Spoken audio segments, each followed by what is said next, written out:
New 6 is brought to you by this station and by the Northwest Ohio Educational Technology Foundation.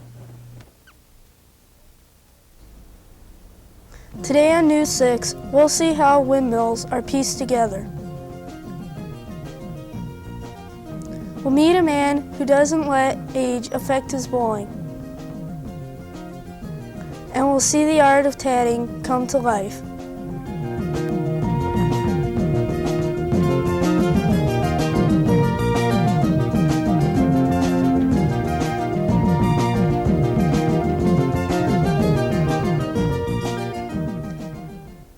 Hi, and welcome back to News 6.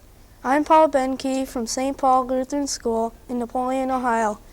Here with our first story is Amy McMaster. Needlepoint has always been a popular way to create keepsakes and mementos. Another form of art similar to needlepoint is called tatting. Tatting does not use needles. Instead, it involves knot tying. Esther T.G. came to our school and gave us lessons in the art of tatting. Tatting is a form of needlework that has its roots from 15th century England. Esther T.G. is considered an expert in this rare form of needlework. Esther spends most of her spare time tatting delicate patterns.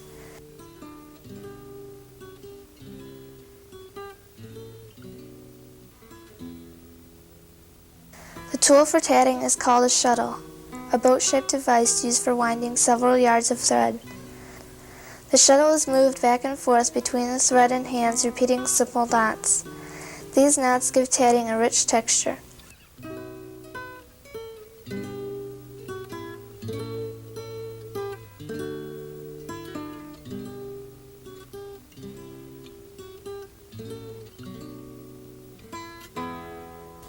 In the last 40 years, tatting has become a lost art. But tatting seems relatively easy to do once you realize that tatting is created by repeating simple knots.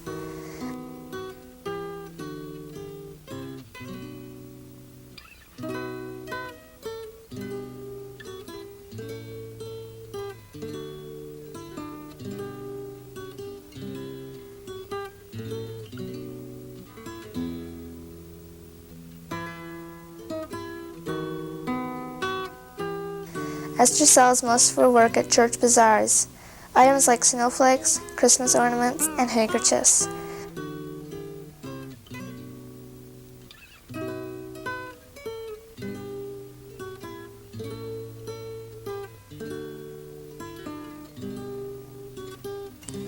No matter how complex her work may look, Esther makes her knot tying look so easy.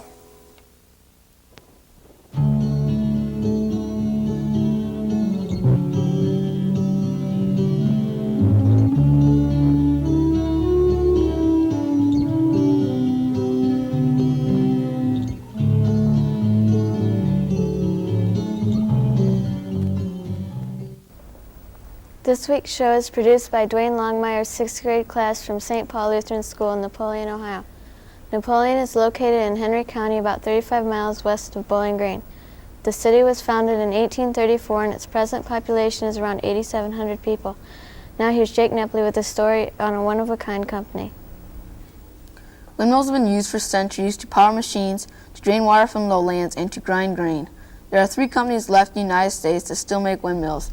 One of these companies is located in Napoleon, the Heller Company.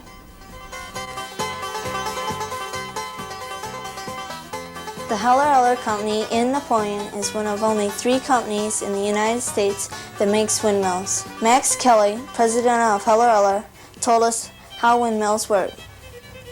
The windmills that we manufacture are used to pump water, and they're used in remote areas in the United States where there is no electricity for electrical pumps, or in remote areas where electricity is too expensive to buy. Now we're going to take a little tour here and go over the main parts of the windmill. Now this is just part of the wheel itself. It takes 6 of these sections to make the complete wheel. The next section we're going to go to is the vane or the tail, which keeps the wheel into the wind so the mill will pump water. This is the tail or the rudder, and we manufacture this just like the wheel. all by hand, the same as we have for the last 100 years. This is the third and most vital part of the windmill. This is the engine, and this part does all the work when it comes to lifting the water. And as the wind turns the wheel, you'll get a horizontal, vertical motion on the engine, and this will do the lifting of the water.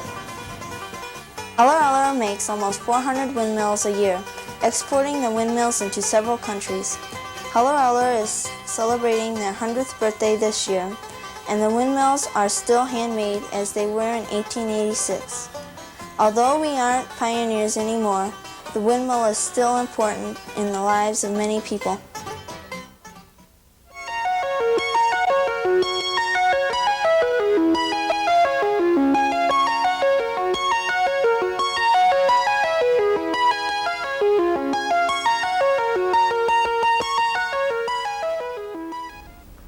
Now it's time for Kids View, a weekly feature in which kids get to say what is on their minds. This week's question is, what is your favorite thing to do in the summer?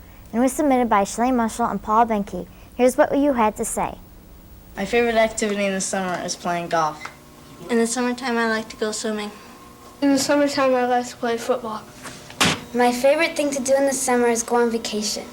My favorite thing to do in the summer is ride my bike. What's your favorite? That's my line. In the summer, I like to play soccer. In the summertime, I like to play tennis. In the summertime, I like to go fishing.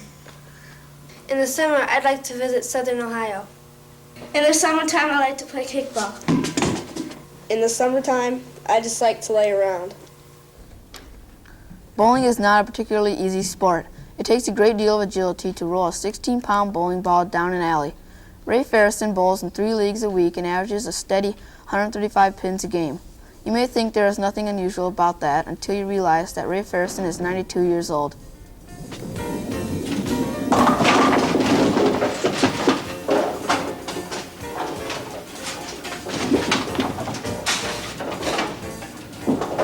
Look at that bowling form. Most kids our age can't bowl as well as Ray Ferrison. Ray's athletic abilities are certainly remarkable when you consider that Ray is 92 years old.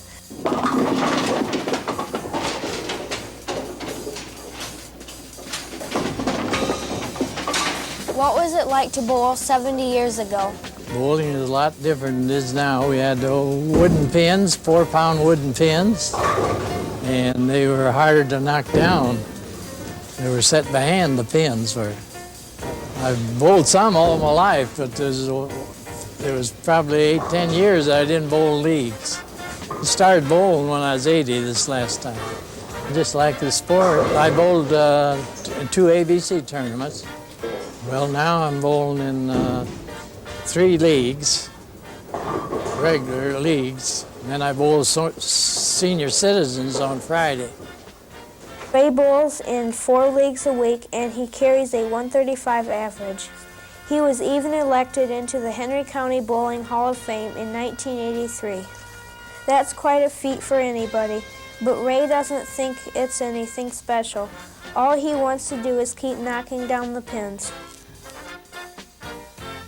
That's all for this week's show. We hope to see you again real soon on News 6.